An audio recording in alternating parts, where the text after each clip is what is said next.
Ladies and gentlemen, good day and welcome to the Q2 FY26 earnings conference call hosted by HDB Financial Services. As a reminder, all participant lines will be in the listen-only mode, and there will be an opportunity for you to ask questions after the presentation concludes. Should you need assistance during the conference call, please signal an operator by pressing star and then zero on your touchtone phone. Please note that this conference is being recorded.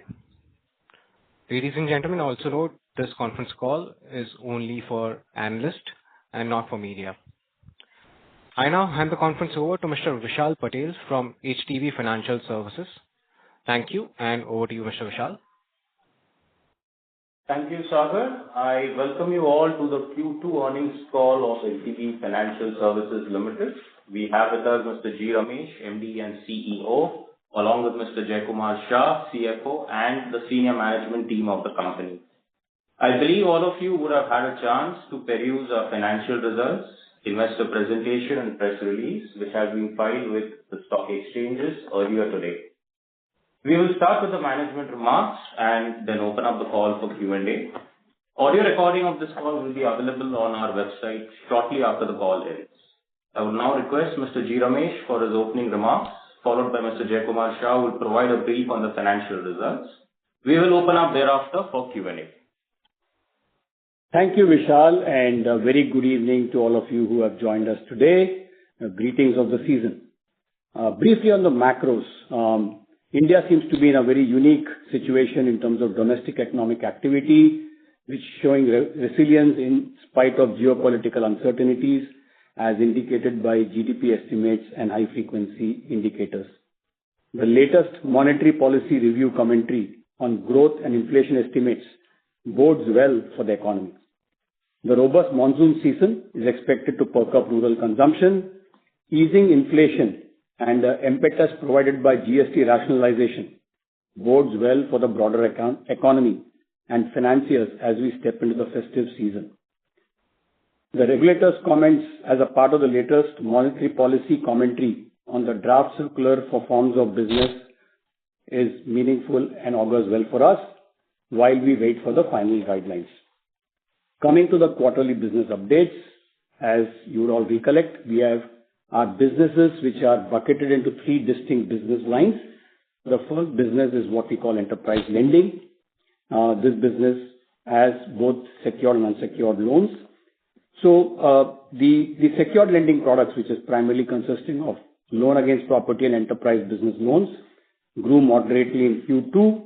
On gold loans, recent changes in regulations in the gold loans business has helped us gain good traction in Q2 along with increase in price of the metal and augurs well for this segment going forward. We have held a conservative position on unsecured business loans. As asset quality pressures ease, we expect to return to a growth trajectory in the coming quarters. The second business that we have is what we call asset financing. In asset financing, we have faced challenges in this commercial vehicle financing segment on asset quality in Q1, and this continued through Q2 as well.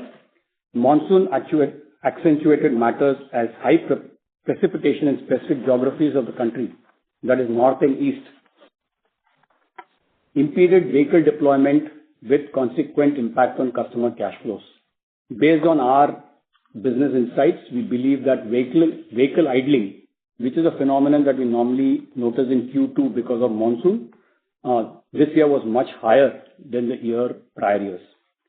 The second factor was that there was deferment of demand for vehicles because of announcement of GST rate rationalization.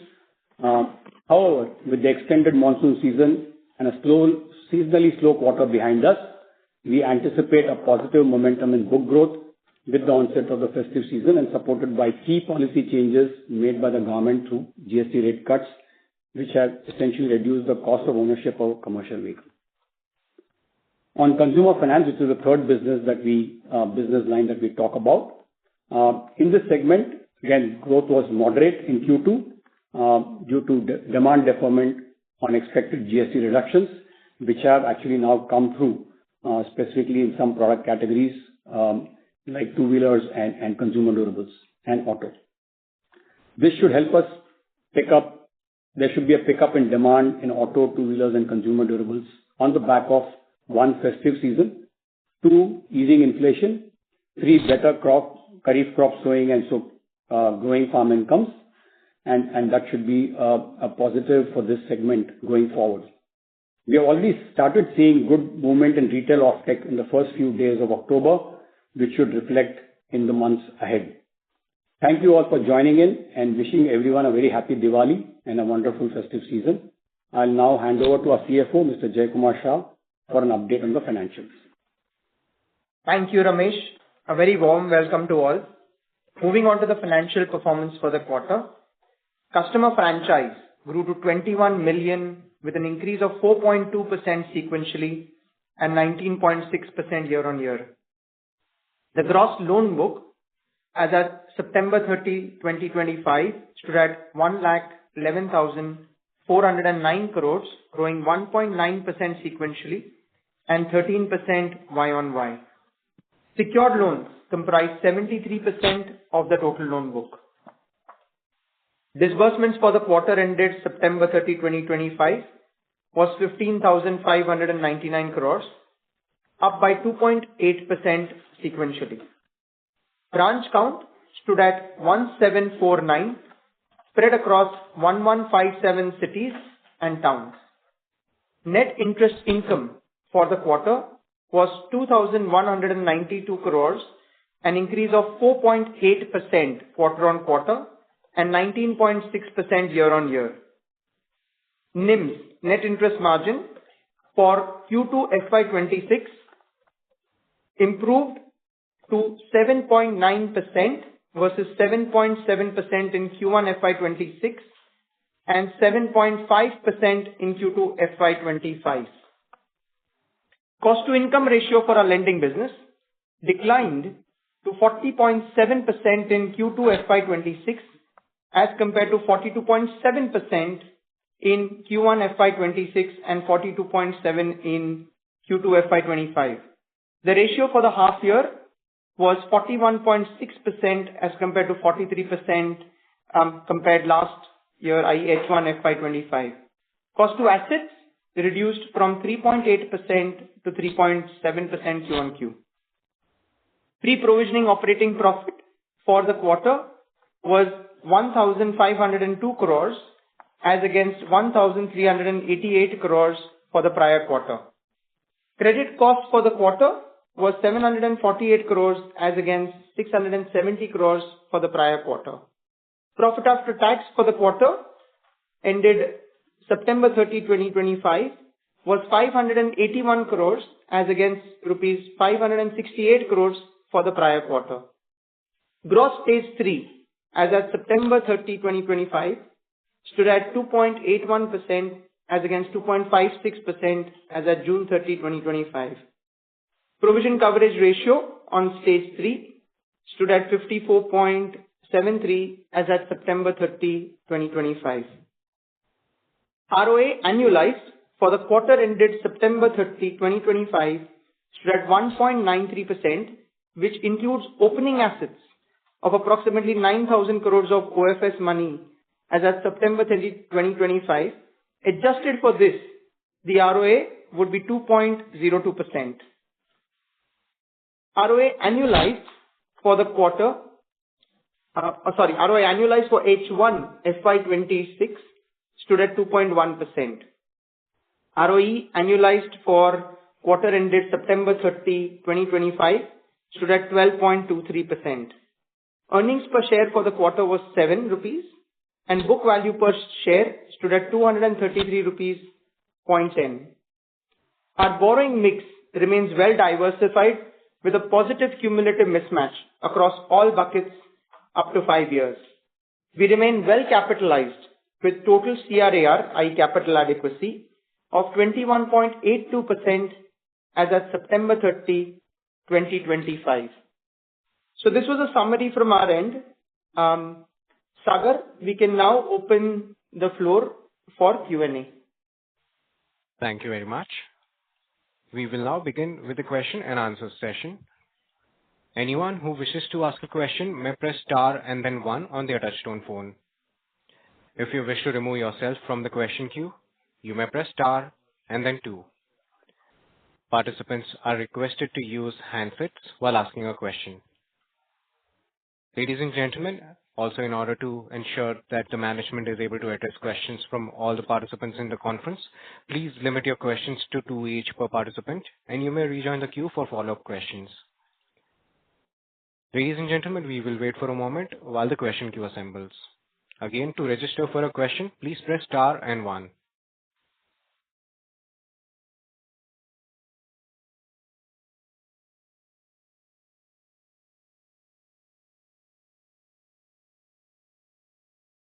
Our first question comes from the line of Abhijit Tibrewal from Motilal Oswal. Please go ahead. Yeah, good evening, sir. Thank you for taking my question.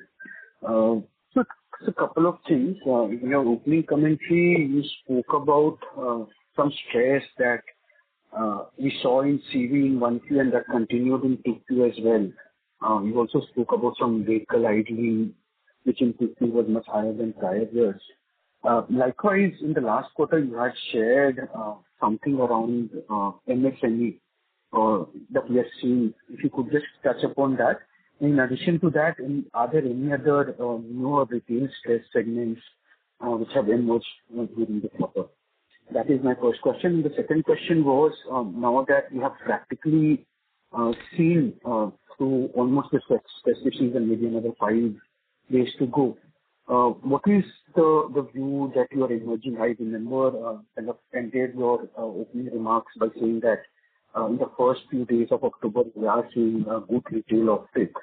So if you could just, for the benefit of all of us, kind of dwell on that how has the festive season been, both Navratri and what's Diwali looking like? And lastly, sir, given that you are among the first NBFCs to report in an earnings season, if you could just kind of speak about some of the trends that you would have seen in the last quarter, that would help all of us. Thank you, sir. Thank you, Abhijit, for your questions. I'll try and answer them. Jaikumar here. So in terms of the stress segments, Abhijit, I'll just cover it as a whole, I think, so that it helps holistically. As you're aware, enterprise lending is approximately 38% of a book, asset finance approximately 39%, and the remaining is consumer finance. We spoke about, and you specifically referred to MSME. We had quoted last time stating that we had seen stabilization in our MSME book, and that's continued into Q2 as well. So we haven't seen any significant stress increase in MSME space within the enterprise lending segment that we had called out earlier. So that's one. Second, on the CV space in specific, we had stated at the end of Q1 that there were certain challenges. And as Ramesh alluded to, on account of some of the monsoon challenges, i.e. flash floods that you've seen in the north and east of the country, there has been certain areas which have actually been closed for more than a week, 10 days, or even 15 days, which has resulted in vehicles not really plying the roads, which has impacted our customer base. And that's been as a result of which that there has been stress which has come through. As we've moved towards latter part of September, we believe that was an event that happened in August or July and August, and we should be moving forward from here on. In terms of the festive season view, we are, as all of us have read in the newspapers and as all of us are looking around in the market, there is a lot of positivity that we see all around us in the retail segment. And we're very hopeful that with that positivity, we should be able to ride the market and do well over the coming quarters. Yeah. Got it. And thank you. Just to follow up there, sir, Jaikumar sir. So you spoke about this positivity in the festive season. You've seen that across both auto as well as consumer durables? So in the consumer segment, we're surely seeing it. In the other segments, there is some amount of positivity, but I think we have to give it time. It's the first, week, 10 days of October. As we go through the month of October and beyond, we'll have to see that. Got it. And so other than CV and MSME, Sorry, Abhijit, there's no other can I request you to come back in so that others also get a chance, and then I'm sure I can answer more. Thank you so much. Thank you. Our next question comes from the line of Viral Shah from IIFL Capital. Please go ahead. Yeah, hi. Thanks for the opportunity. So if you can just double click on the asset quality piece. So you mentioned that MSME has not seen any deterioration on a sequential basis, and even in asset finance, it is only commercial vehicle. So this entire stress of, I would say, what we are seeing in net slippages is attributable only to the commercial vehicle segment on a sequential basis. And secondly, Jai, if you can also talk about the provisioning. So if I see and look at the stage 1 and 2 numbers also, I understand stage 3 there could be some write-off impact. But why has the PCR come down for the stage 1 and 2? That would be 2 questions from my end. Thank you.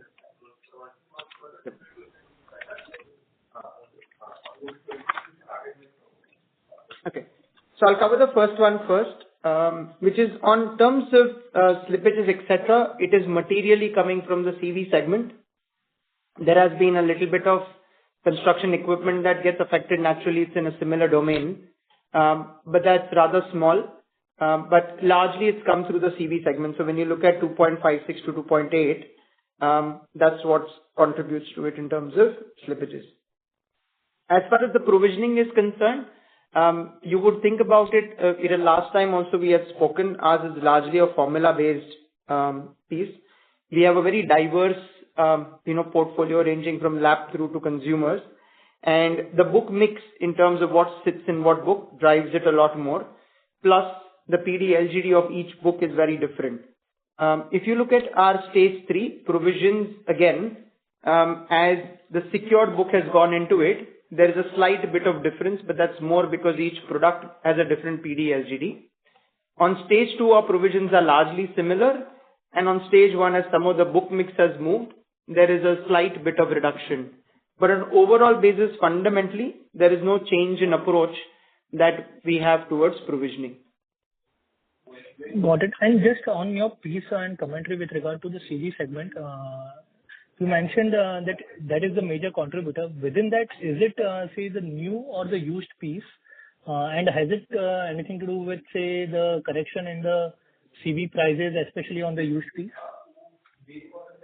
So what happens in Q2, it's a seasonal thing, and it happens both in construction equipment and in commercial vehicles, that there's some amount of idling that happens. For example, let's say a construction equipment is being used in a mine, right, and the mine gets flooded because of rains. So, there'll be idling of the machine. Similarly, if there is very heavy rains and if a vehicle typically covers, let's say, 100 kilometers or 150 kilometers a day, that might come down by about 20-30%. So, historically, if you look at Q2 as a season for commercial vehicles, there's about 20% idling that you can look at in this period as compared to Q3 or Q4. Some of our insights suggest that this time in certain markets that went as high as 30-35%. So it's not really vehicle type, but really where the vehicle was and how the vehicle got impacted by unseasonal rains or inability to commute because of weather conditions. Yeah. Got it. Thank you so much, Ramesh, and all the very best. Thank you. Thank you. Our next question comes from Shubhranshu Mishra from Phillip Capital. Please go ahead. Hi, thanks for the opportunity. So quickly on this climatic change impacting our book, climatic change today is a reality. So are we providing additionally for this? And even the climate change can be predicted to a certain extent. So, and this should be a seasonal thing. So anything more to read into the asset quality and what should be a sustainable credit cost that we should punch into our models? Also, if you can spell out the PD/LGD assumptions for the CVPs. Thanks. Thank you.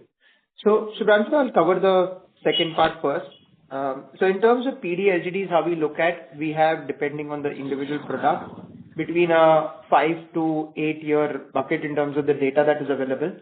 So we'd go through the cycle in terms of, what is the probability of default and the loss given default for each asset type, and that's what we factor in. In terms of specifically on seasonality, you're right, it does affect in certain times, and India is a country where seasonality, of course, is there. That largely gets factored into PD/LGD and also in the asset movement. So today, if you look at it, where some of the book has moved to stage 3 from stage 2 between between June and September, you're actually seeing provisions increase. So it naturally factors it in terms of the risk parameter for us to look at it more closely and then work on corrections and recoveries.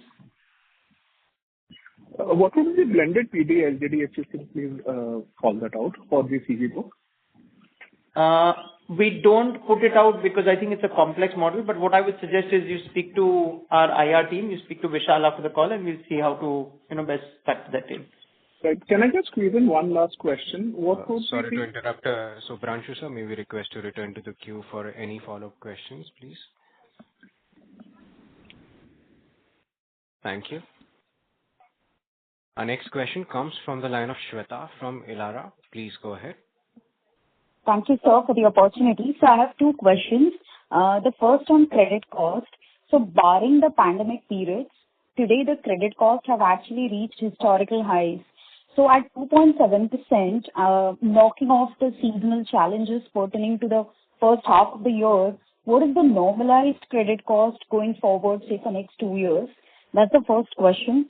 Second, again, sorry to harp on asset financing on the CV side.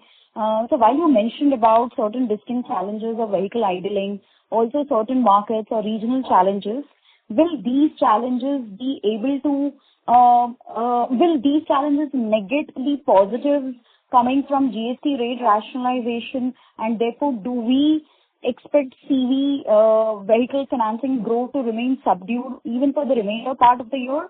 Yeah, those are my two questions. Okay.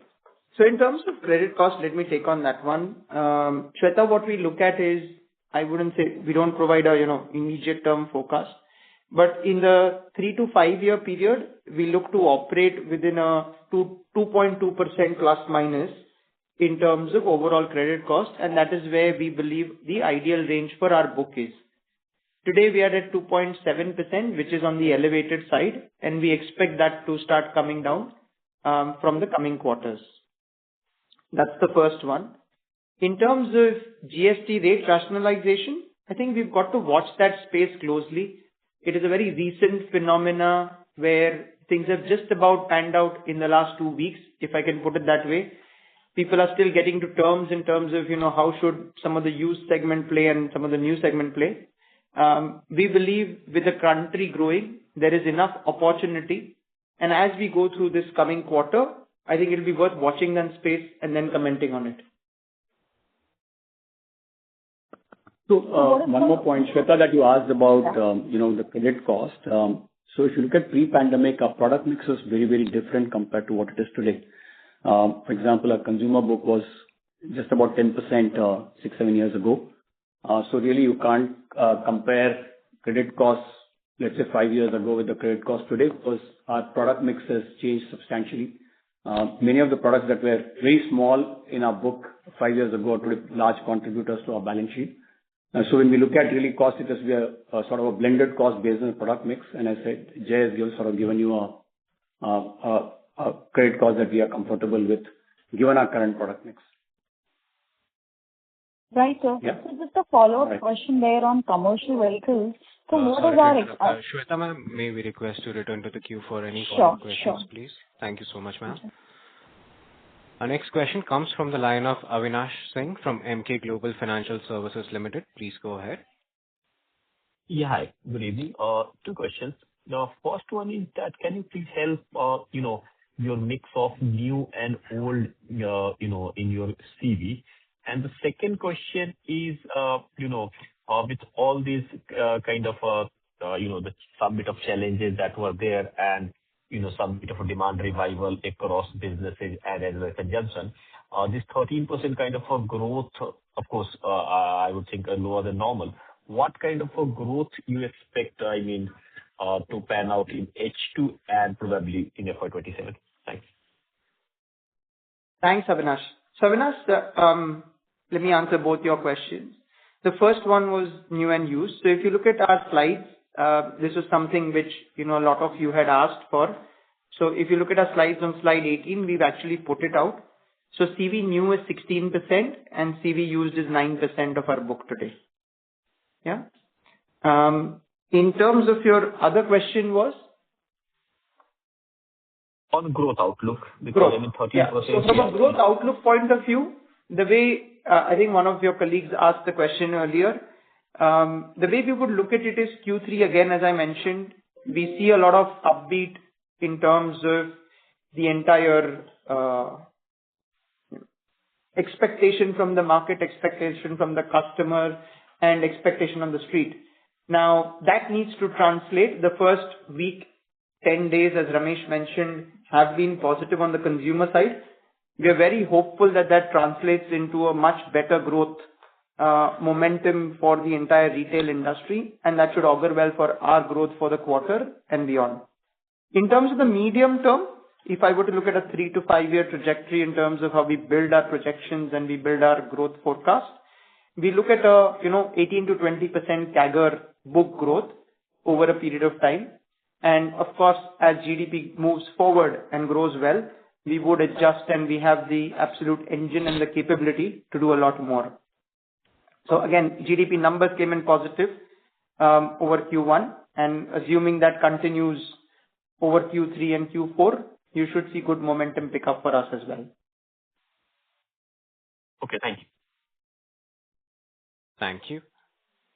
Our next question comes from the line of Shreya Shivani from Nomura. Please go ahead. Yeah, hi.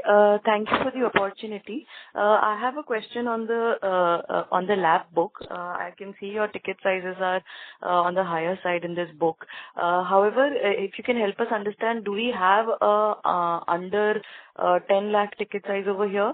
What is the stress trend in this portion, if any? Now, second question is on the business loan and the gold loan. Broadly similar kind of a ticket size, and assuming that the same kind of customer would come to you for either of the loans. Can you help me understand, was the trend very divergent? Did you go slow on business loan and gold loans? We have an idea must have grown at a much faster pace. So those are my two questions. Thank you. So thank you so much. So Shreya, on terms of LAP book, we might have a few loans here and there in terms of less than 10 lakhs, but most of them are, in the average book that's been mentioned. So it's, 25 plus or 2.5 million plus, right? That's one. In terms of business loans, as Ramesh mentioned, we have been slightly conservative in that space. It's an area we've specifically called out over the last, I would say, almost 3 quarters, where we've had stress, and we watched that space closely. As we've now achieved some level of base where we believe, credit cost is moderated and expected to come down, we would hope and work on growth in that business in the coming quarters. Last one being on the gold side, that is an area, as was specifically mentioned at the beginning, we see it as a good opportunity with all the rules harmonizing.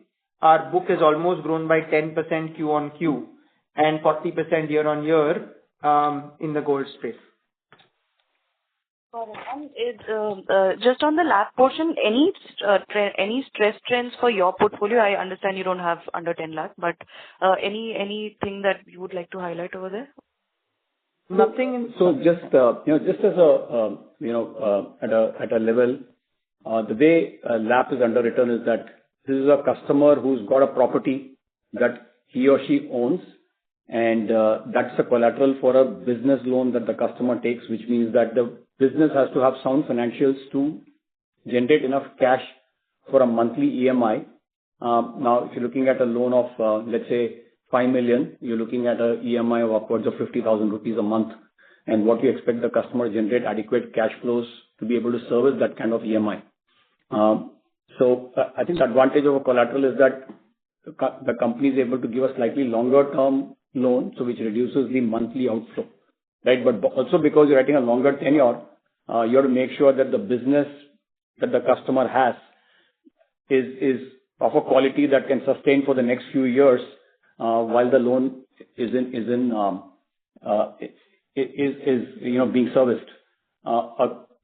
Unsecured business loan, by contrast, is for smaller amounts, and if you can see our average ticket size of about 300,000 rupees, but they also underwritten for shorter tenures. So which means that the EMI is in the region of 10 to 15,000 rupees. You are evaluating the customer for ability to service a smaller amount for a shorter tenure. Okay. Gold loans, by contrast, are typically shorter tenure contracts, because this is a product where customers would like to prepay as soon as possible, right? Because it's really a temporary business requirement that they are looking at to fulfill. So I think your question is probably around micro LAP as a segment. We typically don't have exposure to that segment, right? We are underwriting customers and with larger value properties and larger ticket sizes. No, completely understood. This is very clear. Thank you so much. Thank you. Thank you. Thank you. A reminder to all the participants, if you wish to register for a question, you may press star and 1 now. Our next question comes from the line of Rajiv Mehta from Yes Securities. Please go ahead. Hi, good evening. My first question is on asset quality. So when I look at your loan stages and the movement through the quarter, so stage 3 increasing is pretty much in line with the seasonal pattern, when we look at the overall stage 3, including the write-off amount. But when we look at stage 2 is stable. And broadly calculating the flows coming from stage 1, the flow rate seems to be improving. While, Q it improves, but even Y and Y, the flow rate seems to be stable. Are there any early indications that from stage 1, the collection efficiency is now getting better, or the flow rates from stage 1 going into stage 2, is it getting better in the more recent months? Okay. So Rajiv, let me give you a little longer answer and try and address your question. If you look at stage 3, right, as we called out earlier, there has been certain flood-like situations. Assam was closed for 5 days for certain reasons. And the northern belt had certain challenges. So some of the expectations that we had in terms of bringing the book back in towards the second half of September actually faced challenges. We're working on obviously improving that and getting the book back in. In terms of a number of actions that we had taken through July and August, that did help us in curbing some of the flow forwards from August to September. Recoveries is something which we have to improve, coming into October, November. That should really help us bring the stage 3 back in. And these were very specific things on the ground, which happened due to which circumstances, didn't help in reaching out to customers for a reason or the other. Obviously, there are reasons, and, we are very hopeful that we could bring that back in the coming months. But your observation around stage 2 assets being stable or improving is correct. And there is obviously a higher focus on collection efficiencies, which we have started seeing across most products. We expect commercial vehicles to also improve as the economy next few months that we are looking at.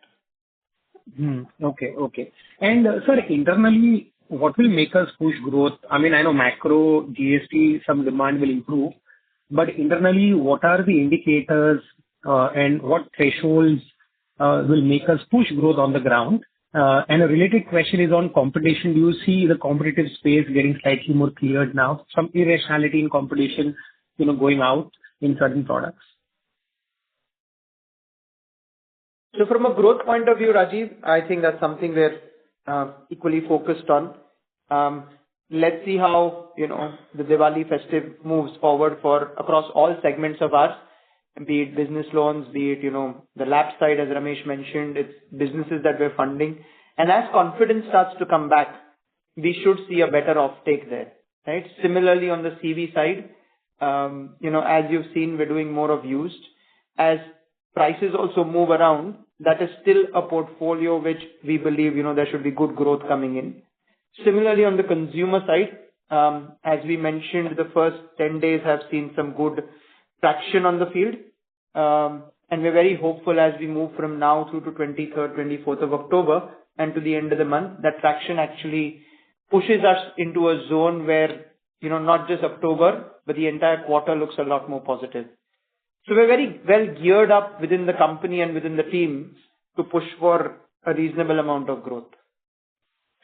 Got it. Best of luck. Thank you. Thank you. Our next question comes from the line of Renish from ICICI. Please go ahead. Yeah, hi. So just two questions. Sorry for coming back to the growth, outlook. So given, we have a very large bucket of products, so incrementally, which product do you feel should drive the growth, and which are the products where, you will still go a little cautious in near term? So the way I would look at it, Danish, is growth across all, if I can put it that way, genuinely, right? Okay. Segment that we have been, slightly cautious of and which is just about stabilizing is the business loan segment that we have. We believe in the coming quarters that should also start to see growth. Some of the consumer side, clearly, if you look at auto loans, right, it has kicked up in terms of really well over the last 2 to 3 weeks. Two-wheelers have also started picking up and so have consumer durables.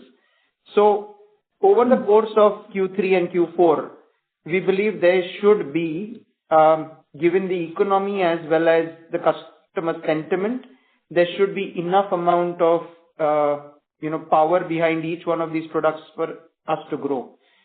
It is obviously going to depend on the overall economic and the geopolitics that plays out. But let's assume if everything stays equal, we should be able to move ahead on most fronts. Okay. So should we assume CV might take a couple of more quarters before we start pushing growth, or do you see that product segment as well contributing to growth incrementally? So CV is a reasonable size book for us. There are some segments within that we will push more on in terms of where we see, long-term focus. And there are certain segments like HDB, for example, where we may not push very hard in the short term. Got it. And just a last question on the asset quality. Sorry to interrupt. Renish sir, may we request you return to the queue for any follow-up questions, please? Okay. Thank you, sir. Our next question comes from the line of Shripal Doshi from Equirius. Please go ahead. Hi, sir. Thank you for giving me the opportunity. My question was particularly on the enterprise lending, and within that, especially on LAP, business loans and enterprise loans. So how have we seen the bounce rates, let's say, for September versus what it was probably in Feb-March period? Have you seen signs of improvement there, or is it still at the same, or has it gone down? So just some color on that that front. So Shripal, the way I would like you to look at it is, our LAP book has been fairly stable, right? Something which has very low on credit cost, and it has operated in a similar zone over the last 6 to 9 months, or maybe almost a year. So that is how I would want you to look at it rather than an increasing, decreasing trend. It's a stable portfolio, something we're very focused on, something we wish to grow, and has, reasonably good asset quality. And then, so that is for LAP, for business loans and enterprise loans? So for business loans, as I covered it earlier, there has been an stabilization in Q1. There has been, further slight amount of improvement in Q2. And that is something we're very hopeful of as, the book matures. We will see, good amount of improvement in the coming months, and we should see growth also coming back. Got it. The second question was pertaining to rejection rates. So, I understand that, all lenders have tightened their underwriting norms, probably around 1Q period. So, are we continuing with the similar strategy, or have we moderated it, given that some of the segments are showing signs of stabilization on bounce rate as well as improvement? So are we moderating our underwriting norms, and are we seeing rejection rates, coming off? So some color on that front, if you could give. And this is particularly for enterprise lending. Yeah. So when you look at approval rates, it's really a function of, product, the asset risk. So in case of a mortgage, you look at the assets, you would have a measure of asset risk. There's an element of customer risk in terms of the customer's own income and cash flows and previous financial behavior. And then you're looking at a forecast for that business. So when you really do an underwriting, you're looking at asset risk, you're looking at customer risk, you're looking at geography risk, you're looking at business risk. For example, which industry is the customer in? So there would be a flavor of that in terms of the underwriting. So there could be businesses that naturally lend themselves to better cash flows as compared in certain markets, right? I mean, if you look at India, there are pockets. For example, there would be a textile hub, there would be a manufacturing hub, there could be a retail hub. And what you're really trying to do is to marry these into your credit policy and underwrite the customer. So in enterprise lending, you really do bespoke underwriting. It's not really a scorecard.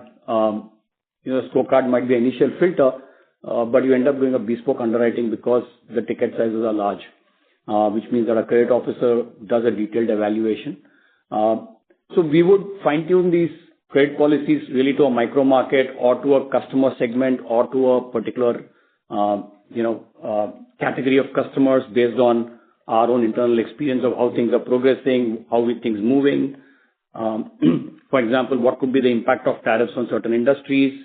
So we might decide to tighten the regulations, tighten the policy, or moderate the policy. Broadly, I think our approval rates have not been very different in enterprise lending over the last 1 year. About a year ago, we did make some changes to our underwriting policy on unsecured lending because we found that we had certain sets of customers who had higher propensity to borrow from others because there's just a bunch of lenders who landed up and were essentially doing credit score-based underwriting, and that was something that we were not comfortable with. For us, leverage is important, total exposure of the customer is important, and that's the way we really look at underwriting. Yeah? Got it. And thanks for that detailed answer, sir. But just to sort of conclude, have you seen 70-80% of our underwriting for, let's say, be geography, customer profile centric? Have you seen some moderation, or are we looking at moderating it in terms of the underwriting norms, or we are sort of, still broadly keeping it intact? So Shripal, the way we look at it is the chief credit officer today, along with the data that he has, he will look at each segment, each geography, in a very detailed manner, and would go through that and take decisions. It's not a one size cut formula that you'd go in and say let's slice it or dice it in a simple piece of paper. Got it. Thank you for the answer. Thank you. Thank you.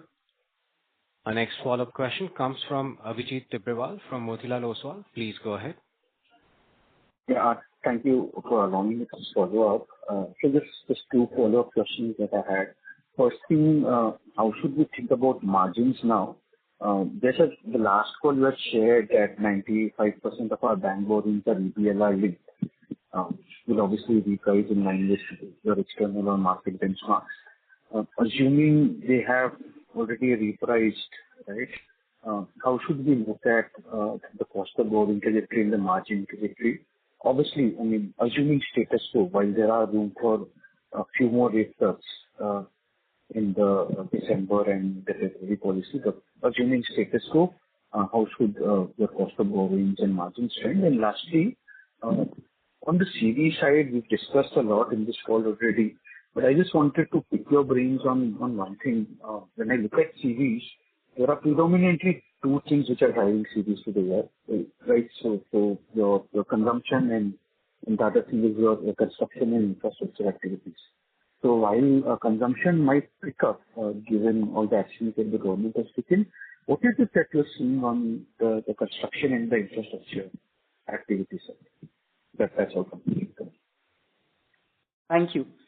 So I'll take both your questions. On the margins and cost of borrowing, the way we would like everybody to look at, Abhijit, is today, I think we've taken a lot of actions over the last few months, and that's exactly what we spoke about with the confidence in the Q1 call. And that's allowed us to bring margins up and reduce our cost of capital, where NIM stand at 7.9. For somebody like us, the way we look at it, the sweet spot is between a 7.9 to 8. And while pressures may come on every side, we will work towards trying to maintain in that region. That's how I would want to look at it. That's on the margins. And obviously cost of borrowing, yields, both factor in that, right? On the CV side in specific, as you rightly said, the consumption side is improving. On the construction and infra side, we're very hopeful that the initiatives that the government is taking helps bring some of those, activities back in, as we saw in previous years.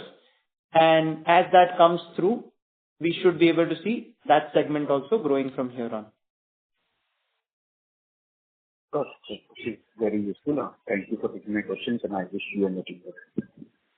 Thank you. Thank you. Our next follow-up question comes from the line of Shubhranshu Mishra from Phillip Capital. Please go ahead. Hi. Thanks for allowing me the follow-up.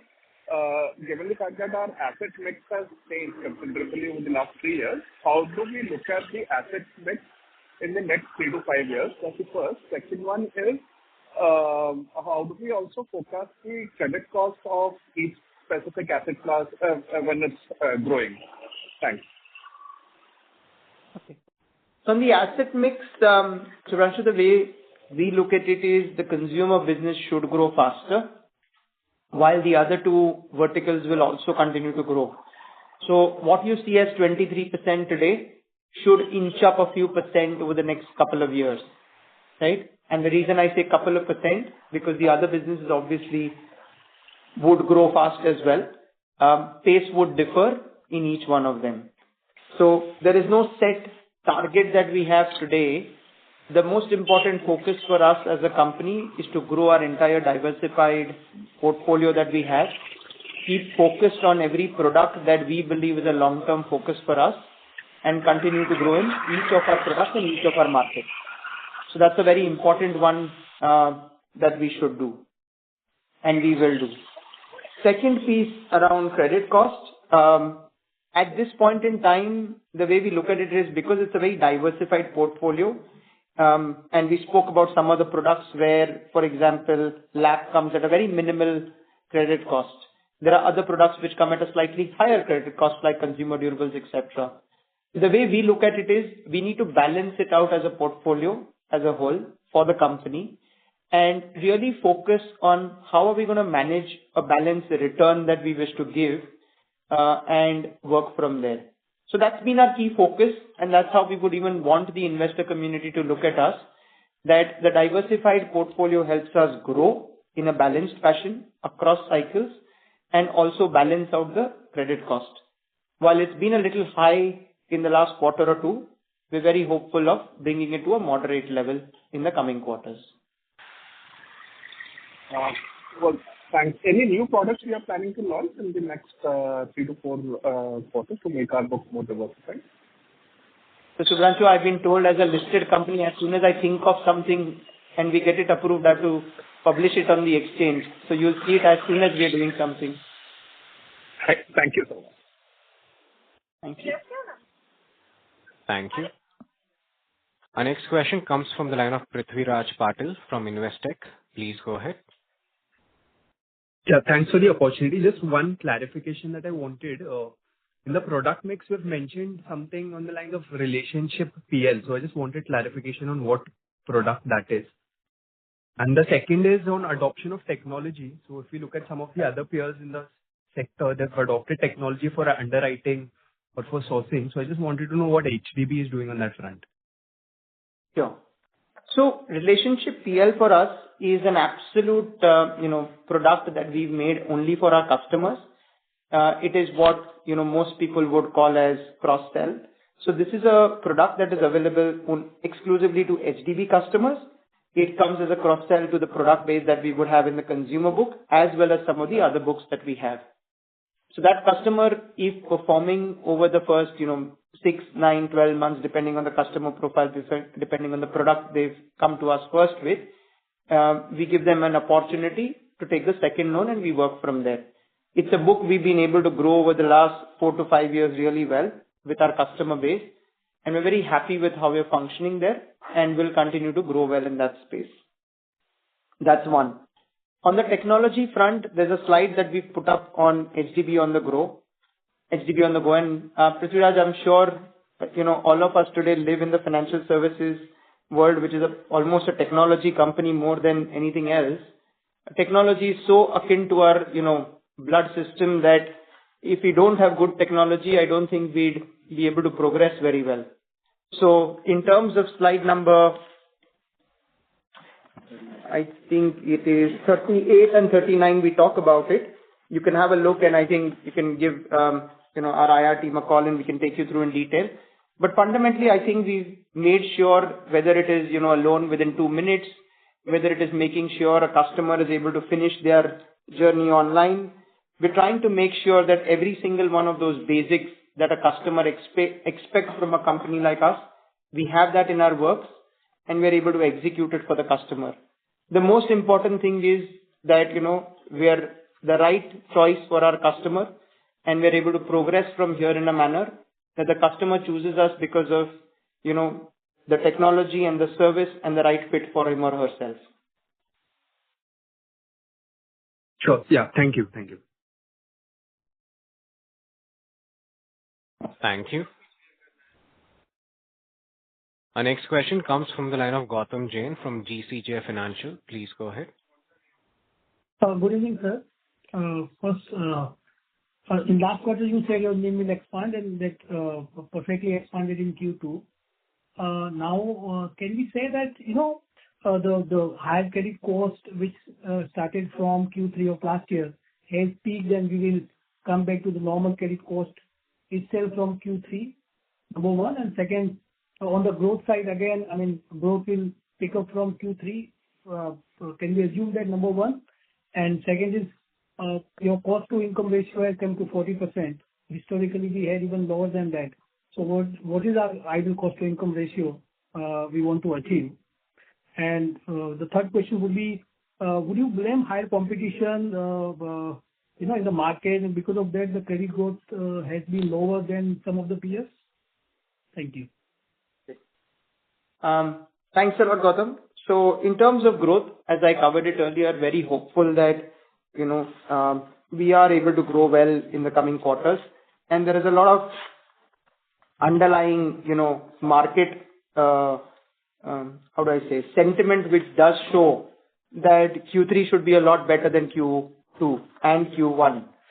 And if you look at the commentary also that has come from other, be it banks or financiers, all of us are very positive on how we see Q3 going forward. So Q3 and Q4 should augur to good amount of growth. That's the way we look at it. In terms of cost income ratio, if you look at it on a H1 basis, we're 41.6%, and we were 42.7% earlier. As we grow and as we push on a number of initiatives, we believe between a 41.5 to a 42, that's something fairly ideal for us, as we continue on our growth journey. The more important metric there is in terms of cost to asset. It's in one of our slides. I can give you the slide number in a minute. I think it's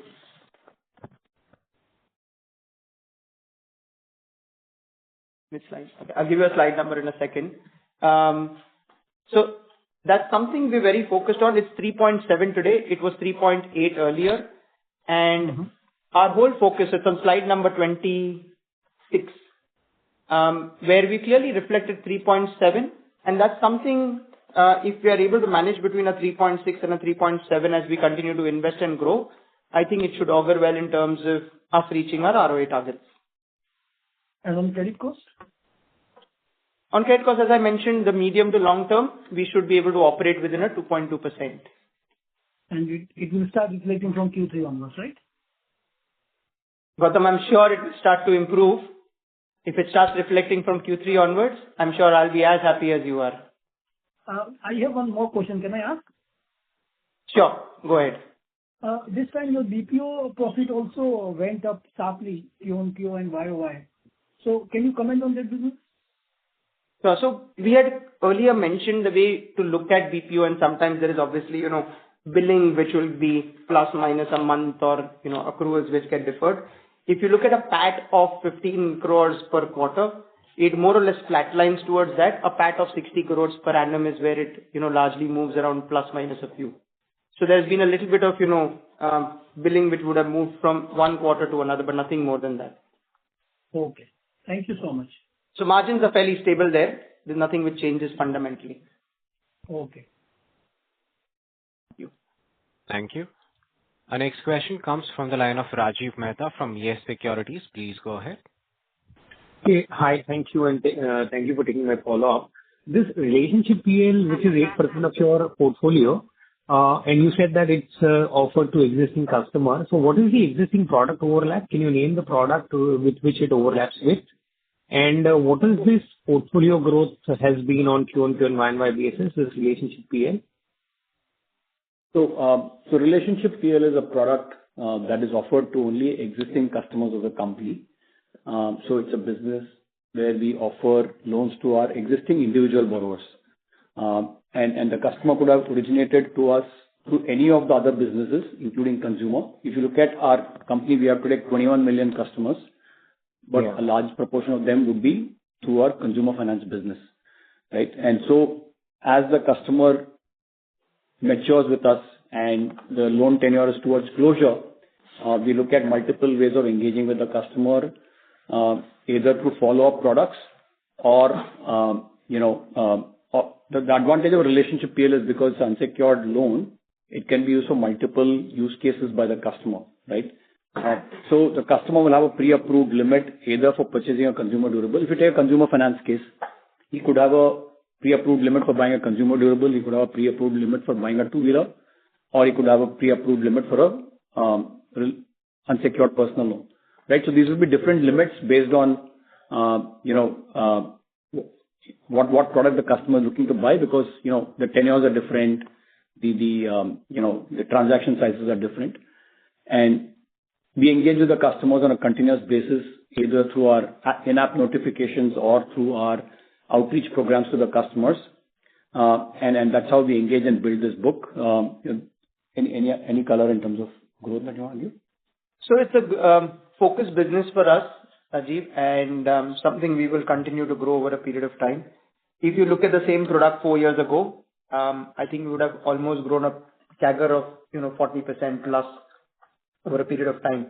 So we're very focused on the consumer segment as a whole, as I mentioned, and that's something which we will continue to grow. And would it also have CVC customers as well here in the customer base of this RPL product?